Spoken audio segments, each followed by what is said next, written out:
that pubs should be kept closed for good. On the pubs reopening, and again, pubs aren't reopening, not just yet. It will be pubs that can do food, and there will be all sorts of restrictions, as you know. Personally, I don't think it would be any harm if some or even half the pubs in this country did hit the wall, go bust, and were liquidated due to the crisis.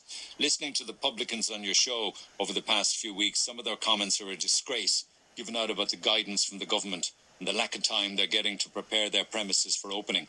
They need to be reminded that pubs are not and will never be an essential service. Apart from the crisis of COVID and the risk of spreading infection in pubs when they do reopen, there's also the general risk to health from people going to the pubs.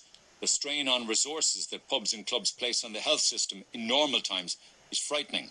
A&E departments the length of the country are more efficient and safer on weekends now, more than ever before, because there are far fewer incidents relating to public order and other issues from pubs and nightclubs over the last 3 months. Some of the publican contributors to your show would want to be told that they're helping society and the health system on all fronts far better by staying closed. I'm sure they'd love to hear that.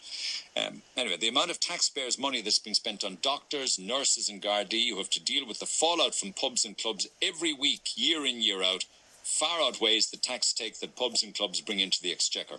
Point being, publicans are a net liability to society, contrary to their own belief. There are far too many pubs in Ireland anyway, too many nightclubs, and it is long contributing to Ireland's unhealthy relationship with alcohol. I believe we now have the chance to turn some of these premises into other types of businesses that would be far better for society as a whole.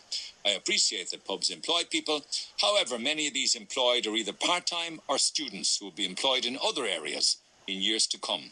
The fallout from full-time employees losing their work from pubs and nightclubs would not be greatly significant, and many of these people could be provided with support to reskill and work in other areas. Connor says the time is long overdue for this country to break the culture once and for all, and it would be no harm if many of them never reopened. And that by email to neil@redfm.ie. What do you think of that? Pick it up after the break on 1850 104 106. We got calls as well.